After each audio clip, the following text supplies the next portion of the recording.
So we've got some of our colours: white, cabin yellow, yellow ochre, Indian red, scarlet or cabin red, emerald green, followed by alizarin crimson, French ultramarine, and raw umber. Now, when you're using acrylics, because they really dry very quickly, and obviously we're only diluting them with water, I would advise, depending on your subject, here we've got a simple setup of a quince and a pomegranate, I would suggest mixing up batches of 4 to 5 colours at a time based on your setup. So let's just do that while we're waiting.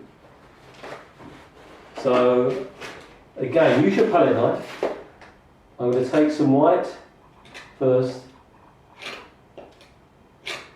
then I'm going to try to look at the colours, and that looks a little bit like the yellow ochre colour at the top of the pomegranate.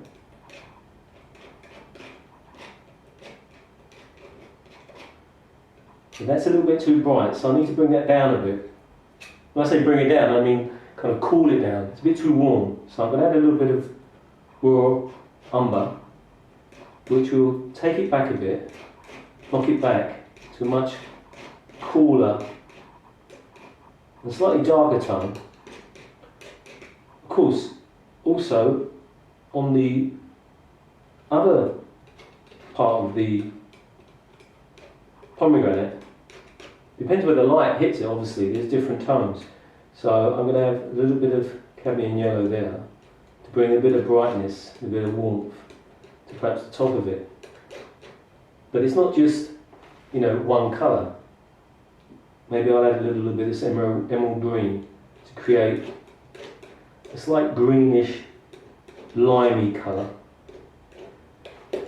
While I'm doing that, obviously the base is my old Parisian card folder, art folder. So we'll take a bit of the emerald green, take a bit of blue, knock it back a bit. That will kind of knock back that brightness of the emerald green. We'll take some more emerald green, take a bit of the ultramarine again. So what I'm doing is making up lots of batches of colour as quickly as I can, because this is going to dry really quickly, so I don't want to kind of waste time.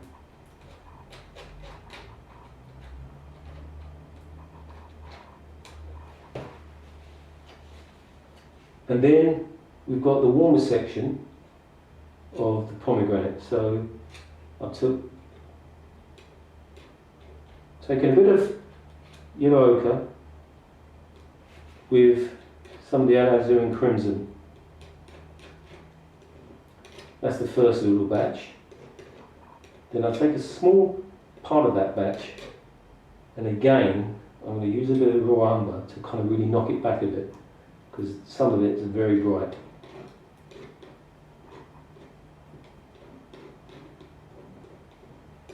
Now, painting is like a building process, layer upon layer. When people start painting, they try to do everything in one go, in these kind of slick illustrational kind of blurs of pigment.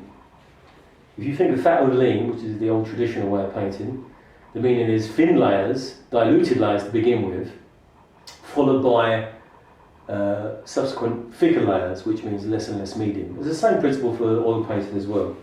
So I'm going to take some of the raw umber, leave that there. Right, so we've got a little bit of a batch there to work with. And maybe I'll just use that last of that white up. So kind of just kind of maybe give me another option in that pomegranate range of tones. Right, so we've got a few there.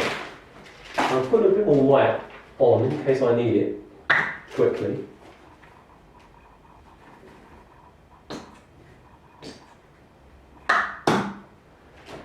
Got my brushes already, so they've been in water. Take some paper. It's always a good idea to have lots of kitchen rolls. In this case, toilet paper, which is a bit of a poignant topic at the moment.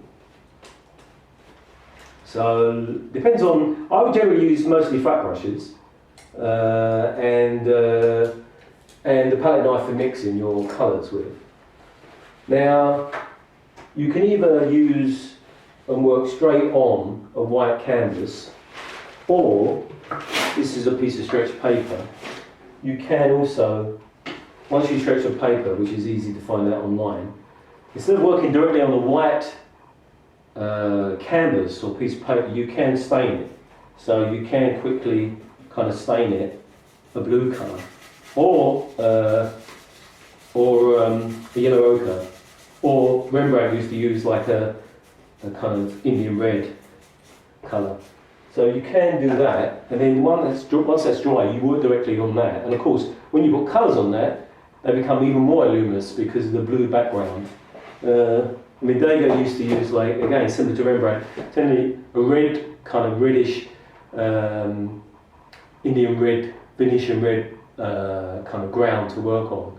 But again, you can find your own way. So I've got a canvas here, but I think I might just use a stretched piece of paper to begin with, just to kind of give you a simple kind of beginning to how to approach it. Now, you can use, most people, they're a bit scared of using the brush. I tend, try to get used to holding the brush like you're drumming, rather than like a pencil. I sketch with the brush, but some people will use charcoal or even pencil to sketch out the form before they actually start the painting. But the key is obviously to keep looking at the subject, referring it back to your canvas or stretched paper, and it's this dialogue between the two. So I'm just going to do a rough kind of horizontal for the back of the table, and then there's the rough kind of where the folder is on top of the table, and the perspective is a little bit less sharp than that. That's acute. And then I'm just going to do, right, if that's the back of the horizon where the table meets the wall, obviously the pomegranate's about sort of that position. And if you take horizontal from where the pomegranate is, the quince and the space is on a sort of diagonal from the bottom of the quince to the pomegranate, and the quince is kind of roughly in that kind of position. So I'm just quickly outlining where I think the objects are. And now I know where the quince is, I've got to relate back to the original platform or the actual green folder, and that means if the quince finishes there, the folder is going to be approximately finishing about that point. And then, as I'm closest to the right side of the folder, there's going to be a slight kind of positioning coming towards me, like that, because I'm at an angle, and this is an angle. And then obviously this will come, that's where the pomegranate is, the folder is going to come with sort of something in that sort of position. Now we've got a really, really rough sketch here. This is just like, imagine you're in a labyrinth and you're feeling around the first room for the light switch. And of course you're struggling around, you're touching every wall. And you have to explore every possibility before you find a light switch. Then after exploring every possibility, you find a light switch. At that point, you find the door. You go through the door only to find yourself in another dark room. Really, that is an ongoing process of painting.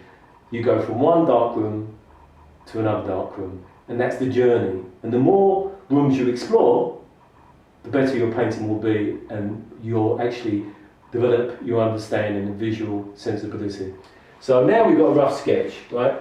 So now, quickly, I'm going to take some of the colours that I've already kind of mixed up, and say there's a bit of a kind of quince sorry, this is the pomegranate position, and the top part is, there's a little bit of lightness on the top part of it, and then it starts to get darker, obviously, around the base, and obviously you've got to keep looking and taking different parts of your observation and make sure each colour relates to the observation points that you're focusing on.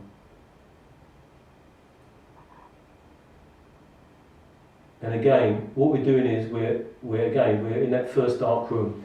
We're just trying to explore the problem from the beginning of our experiences.